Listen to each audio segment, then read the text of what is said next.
Welcome to the London Free Press Podcast. I'm your host, Rachel Gilbert. Neighbours in the Glenroy Road area of Pond Mills in East London woke up to a scary situation last Friday. A gunman allegedly tried to steal a pickup truck and then shot a man who was in a garage before getting shot by police himself. So today I'm talking with London Free Press crime reporter Dale Carruthers about the shootings to hear about the details and some of the witness statements. Hi, Dale. How are you? I'm good. How are you doing today, Rachel? I'm good. I just said this to you kind of before we started. This is such a wild ride reading this story. There's a lot of twists and turns in this. Yeah, there's a lot happening in the story, a lot of moving parts. It sounded like a pretty terrifying day out in the Pond Hmm. Mills neighborhood on Friday. So how did this start? Police were called just after 8:30, like 8:40 in the morning on Friday, to reports of a truck being stolen. Is that how this started? I believe so. Yeah, there's we've kind of pieced together a timeline using what the police have said, what the SIU has said, and I've reviewed emergency dispatch calls on the day. And police said they were initially called to Edmonds Crescent, which is just a couple of blocks away from Glenroy, for reported car theft involving a firearm, right? And then a short time later, they received a report that there was a man running through backyards armed with a gun on Glenroy. So they closed off the street and they started evacuating nearby homes. While they were doing that, they received another report that a person was transported to the hospital with an apparent gunshot wound. Wow. And so what happened there is a man was renovating his son's home on Glenroy Court, and someone came in and shot him in the face. This is what his wife said. She was downstairs. She just heard a pop. She went upstairs and she thought that he had fallen off a ladder or hurt himself doing renovation. She didn't know he was Hmm. shot. She had no reason to believe that he'd be shot in the morning at this home. So, and she didn't find out until she went to the hospital and the doctor told him that he had been shot in the head. He was in critical condition. He's now listed in fair condition, so his Good. condition is improving. Good. Um, so then back to Glenroy Road, um, the the suspect in the carjacking and the shooting, believed to be the same man, ended up in this house belonging to MJ Macera, and she was in her house, just came back from night shift. She's a nurse, and she was getting ready to go to bed, and she saw all these police outside her home with their weapons drawn. So she pulled out her cell phone, what people naturally do, and started to film the police outside her home. While that was happening, she was shooting this video. All of a sudden, she hears this loud bang and a shatter. And what it was is the suspect had shot the back door of her house and come inside. So she hid behind uh, privacy screen that separates two rooms in her house. And this guy is in her house now with a gun. You can hear him in the video. He's swearing, he's breaking things. She said she hid for about 3 minutes, contemplating what to do. She was thinking, should I make a run for the door? Is he going to shoot me? If I run outside, are the police going to shoot me? Ultimately, she made a break for it, ran outside. Police told her to take cover, and she got out of her house safely. About an hour and a half passed in the house. The suspect was in there. He was bleeding, maybe from cutting himself on the glass coming in. We're not sure. There's a trail of blood throughout the house. I was in there yesterday. I saw it. He had Wow. destroyed a lot of stuff. The woman thinks that he was maybe looking for car keys. He ended up in the garage, and that's where he was fatally shot by a London police officer. It appears as though only a single shot was fired. Um, the woman showed me some surveillance footage and videos. Her camera's outfitted with them, so it kind of provides more details into what happened. I was able to piece together a timeline and Hmm. find out a little bit more information about this. So now the SIU is investigating. That's the Special Investigations Unit, and investigate all cases of serious injury, death, sexual assault allegations involving police officers. And they've said there was an interaction. A man was shot, and he was a 35-year-old London man. They haven't released his name. We actually still don't know his identity at this point. And so London police can't really comment on the case because it's now an SIU investigation. Um, so that's about what we know at this point. Do we know, is the man that was shot by police, was he involved in the carjacking? Police say he's the same man, and Okay. I got a surveillance photo of him running down Glenroy Court at 8:38. You can see him in black t-shirt, sweatpants, no shoes, shaved head, which is minutes before the man was shot in Glenroy, in the Glenroy Court home. And Mm-hmm. and then I also saw photos of him after he was shot by police, and it's the same man. So is the same Right. man involved? Yes. And was there an interaction, do we know, between the suspect and the man, the victim that was shot in the garage? We don't know because his wife was downstairs, but she didn't hear anything. So, if there was an interaction, it would have been brief. It didn't appear that there was any sort of struggle between them. She said her husband wasn't even aware that he'd been shot either. So, Really? yeah. And no, but we haven't been able, nobody's talked to him, and he's in fair condition. He's going to Yeah. be okay, it seems. Mm-hmm.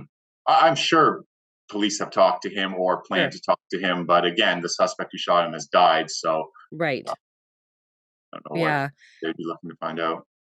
Okay, and you mentioned that the suspect wasn't wearing shoes. There was a lot of reports from people in the neighborhood during this time, and this is again within just minutes of people reporting that they're seeing this suspicious man. He's not wearing shoes. Where were his shoes? Where did he lose them?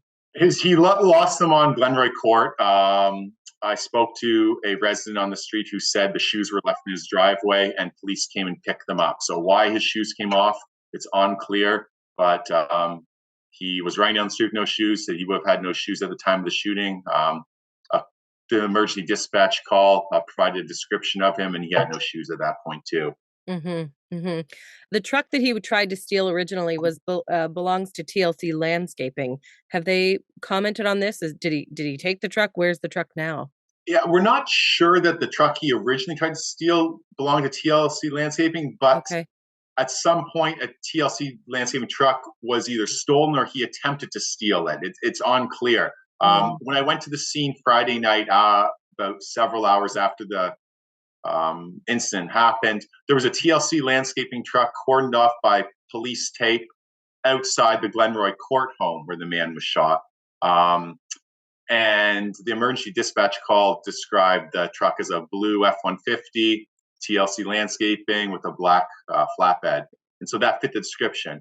okay. Ironically, when I was at MJ's house on Tuesday to interview her, TLC Landscaping pulled up to the condo next door to do some work in the very same truck from the scene. Okay. And I asked to a couple workers, is that the same truck from the incident on Friday? And they said, yeah, it is. But the company isn't commenting further. So Sure. whether that was the truck that was originally stolen or it was a second truck that was involved, it's unclear. There's still some details we're trying to figure out.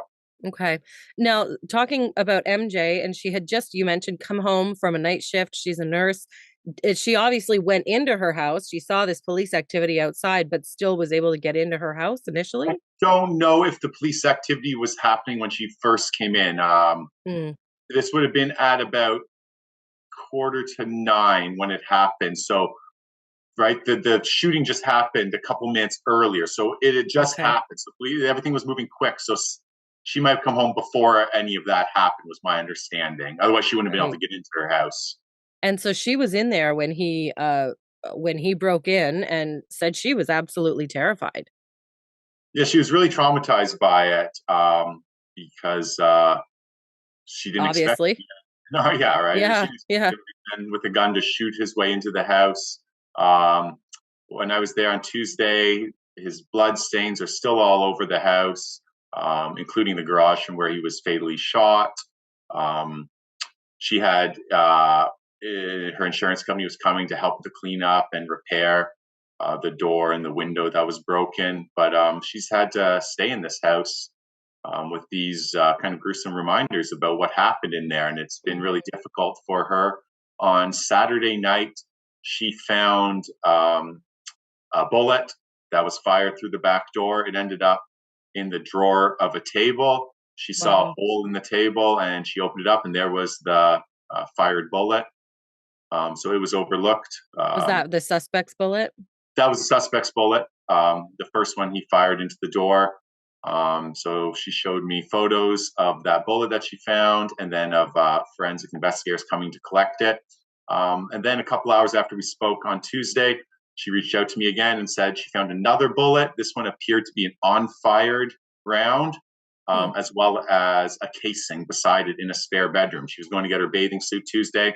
In the spare bedroom, she found that. So again, she called police, and a couple members of the major crime unit came out and collected it last night, she told me. So there was some overlooked evidence there, and I contacted the SIU, and they said they're investigating the shooting of the man, and London police are investigating everything else. So they said that would have been kind of their jurisdiction, the collection of that evidence. And How so it's common is that evidence like that, especially in a shooting, when you're going to look for the bullets, the casings, would be overlooked? Yeah, I mean, it's hard to gauge how common it is. I know, just speaking from experience, I've been a police reporter for 14 years now. I've seen evidence left behind at scenes before. I found evidence at scenes. It does happen, depending on the size and scope of the scene. Mm-hmm. These things do happen, but MJ was really frustrated by this, Mm-hmm. and she was frustrated also with the police response, in the sense that she thought they should have done more to evacuate her from the home. But again, it's unclear whether police even knew the suspect was in her home at that point. So there's a lot of unknown elements. Yeah. Was the suspect seen going through backyards or getting into her backyard at all? Because he came in through her back door. Is that right? Yeah, police said he was seen going through backyards. We've heard reports that he was cutting through backyards on Glenroy Road, which would Mm-hmm. make sense. That's where he entered, through her backyard. But I mean, it was a very fluid situation. Police were trying to evacuate nearby homes, so they were trying to do that. So it's hard to say. But again, this all happened within literally minutes of, it was a very short timeline. Hmm. Let's talk about the bloodstains that were left in her MJ's home as well, because she's also kind of frustrated by that. Whose job is to clean that up? Did she ask police, what do I do about this? She did. She did ask police, and they told her they're not responsible. It is a common misconception that police clean up crime scenes. They don't actually do that. Um, Typically, insurance companies do. Mm. Your insurance company, and that's what they end up doing. So she was frustrated that she had these blood stains in her house, but my understanding now is her insurance company is taking care of it, and that's the procedure. It's not police who do that. In your story, you write that she said she's kind of lost a bit of faith in the police to keep her safe. And I noticed some of the comments under the story. Some other people feel the same. Not everybody, of course. Do you think there's been a shift in that? I mean, just generally, there seems to have been a lot of shootings in London recently, and we've talked about this on our podcast before. Do you think a lot of people are feeling that way right now? Yeah, I see a lot of people saying those type of things online, about how the city's getting more dangerous, and voicing these type of fears. But as the police reporter, I have uh, some insights that regular citizens don't have. And London police, they lay charges in almost every homicide in the last 15 years. They've laid charges in every homicide except for one. The majority of shootings they closed as well. Even a case like this, right? The suspect was shot Mm-hmm. and killed before he Mm-hmm. injured more people. So people typically complain about police when something goes wrong, but they don't notice all the cases when things go right. Right, all the cases they do Yep. lay charges in, when suspects are arrested, cases Sure. where they'll charge a suspect years later, and just shows that they're always working these cases. So I don't personally believe things are getting worse and it's more dangerous, but that's just because I work so closely um, with police and see the work they do on a daily basis. Whereas other people are just reading my stories and other news stories, and so that then they're thinking things are just so out of control. But it's Commenting not. on one specific incident. Mhm. Has there been more shootings this year compared to others? How do we factor on that? Yes, cases of gun fire are at I don't know if it's an all-time high, but they're near an all-time high. There's been 15 cases of gunfire this year, multiple cases involving injury, and a couple involving death as well.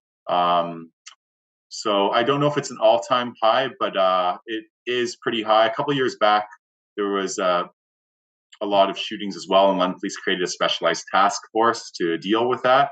So they may do something similar this year. I know tomorrow London Police are holding a press conference about a big investigation involving firearms. So it's something that's always on their radar. But it's a difficult issue to police your way out of, because often the firearms involved in these crimes are illegal firearms, right? Often coming from the US is a major source. So it's not just a London problem. It's a problem across Canada and other countries, frankly, that play a role too, because the guns are smuggled in from the US often. Mm-hmm. So you're seeing London police often take a multi-jurisdictional approach to some big investigations. That's where they work with other police agencies. And we're seeing that increasingly to tackle problems like gun trafficking and drug trafficking, which often involves firearms as well. Yeah, absolutely. In this case, where does the investigation stand right now? So at this point, the SIU is investigating the actions of one officer, suggesting only one officer fired their gun. It seems as only a single shot was fired based on the evidence that I looked at the scene yesterday. So the SIU typically takes several months, if not more than a year, to release their findings in these types of cases. And eventually that report will be made public, and they'll determine whether this officer was had committed a criminal offense by shooting the suspect or not. This is the third fatal police-involved shooting in London in the past decade. Mm-hmm. The other two, the police officers involved were cleared in both cases. That was Samuel Maloney was shot in 2016, and Justin Barassa was shot almost 2 years ago downtown London, and the police officers involved in those cases were cleared. So we'll have to wait and see what the SIU says in its final report, and that's when a lot of details will come out. These reports are really detailed, but in the meantime, I'm trying to find out some information too and piece together the details. The victim is okay. He's recovering in hospital, and we don't expect any charges, I guess, in this case. Yeah, there'll be no charges in this case, obviously, because the suspect has died. That would have been an attempted murder charge, seemingly, yes. But that victim is getting better. The 53-year-old man, his condition was updated to fair yesterday. I'll check in later today. He underwent surgery on Sunday. His family was pretty traumatized also from this as well. He was renovating his son's home, and now was his son going to want to live in that home still after this happened to his dad? It's going to be a really difficult situation for them. There's a lot of people in this neighborhood are really traumatized by this incident. I'm sure there's even more people affected than I've spoken to at this point who had a brush with this gunman who he may have ran through their yard, or they may have seen it, or just it's really shaken people when something like this happens. It impacts the whole community. It's kind of it's a quiet neighborhood, like it's kind of tucked away, so that you wouldn't expect this, obviously. It's in Pond Mills. It's a residential neighborhood. I mean, I've been there for crime stories in the past, but no one expects something like this to happen in any neighborhood. Absolutely. Well, we know that you're still investigating on your part, and we will continue to watch your stories on this at lfpress.com. Thank you so much, Dale. Thanks, Rachel. I appreciate it.